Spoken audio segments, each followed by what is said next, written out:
Hello everyone and welcome back. This is our second lesson in the Chem math unit.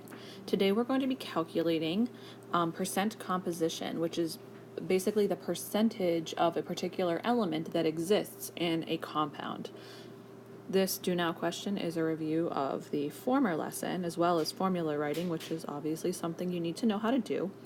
So let's solve this. The compound is ammonium sulfide.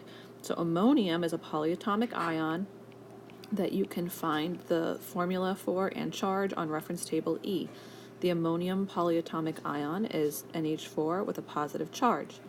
Sulfide refers to sulfur, and sulfur's oxidation state on the periodic table is a -2. So we need to crisscross to get the formula for ammonium sulfide. We will put the ammonium in parentheses, the 2 outside, and the sulfur will be 1. Now we're looking for the gram formula mass of this compound. Since we have the correct formula now, we can go ahead and use the method we did in the prior lesson, which is to list every element individually, count them up, distributing the subscripts when necessary, multiplying by their masses, which you can round off, and adding up all of the results.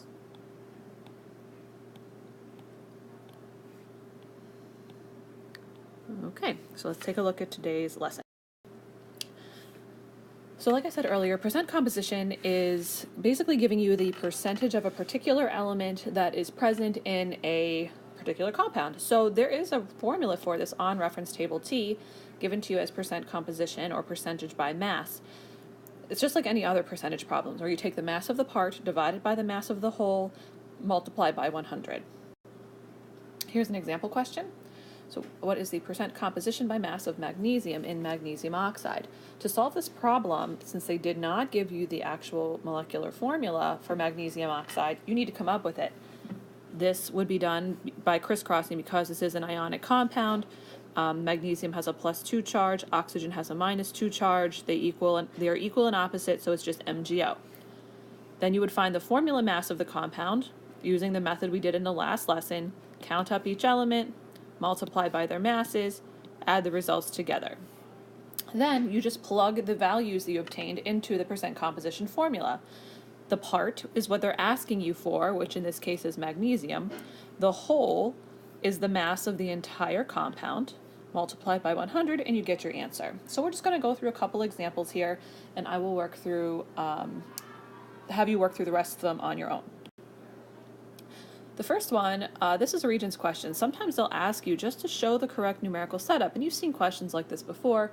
You just need to make sure you write down the entire formula. Don't forget the multiplication by 100 part. It's very simple, but it's also something that's very easy to forget.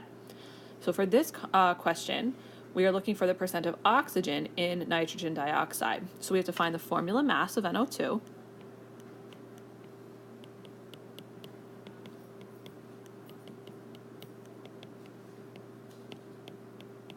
And then apply the percent composition formula, which is part over whole times 100. So the part we're looking for from the question is oxygen. So we take all of our oxygen, which is 32, divided by the 46, which is the mass of the entire compound, times 100. Now, since this question is just asking us for a correct numerical setup, we are done. The next example, find the percent composition of bromine in ammonium bromide. We have to go ahead and figure out the answer to that calculation. So we're going to list everything, count everything, multiply by their masses,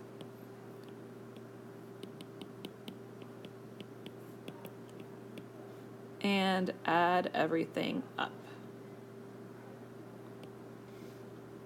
So this calculation would be bromine, which is 80, divided by 98, multiplied by 100. You would go ahead and plug that into your calculator.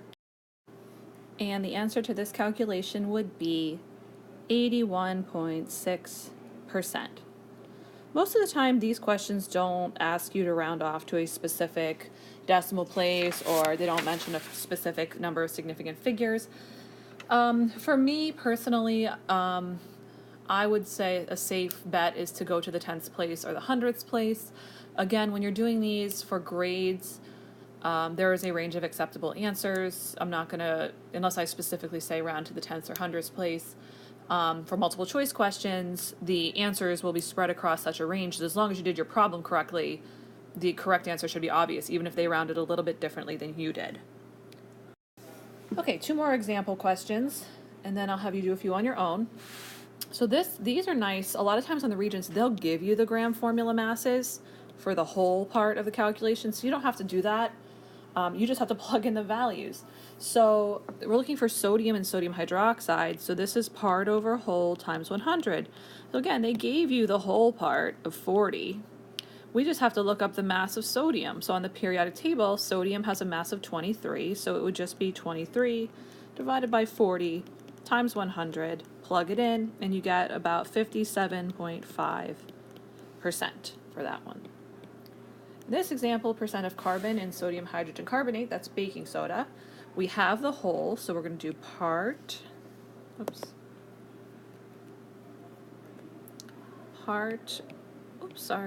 over whole times 100.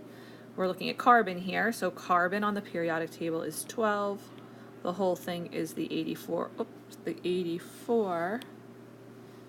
that they gave us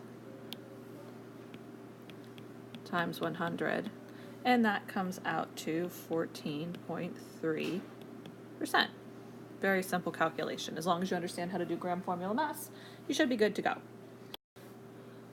So what I'd like you to do on your own now is to calculate the percent compositions of these elements for these 2 examples. So the percentage of hydrogen in acetic acid. Keep in mind we're looking at total hydrogen here.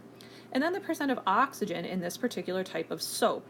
Now you're going to have to figure out the gram formula mass of the soap on your own, so just be careful with your counting. Make sure you're aware of your totals here and solve those. As a challenge question, the final example is applying this to an actual scenario. So if I have this compound, iron 3 oxide, and I have a 25 gram sample of it, I can calculate how much iron I should be able to extract from that compound based on the percentage of iron that's present in it.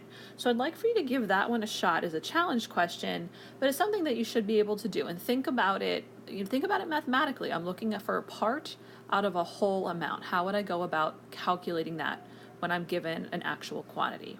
I hope this was helpful in showing you how to calculate percent composition.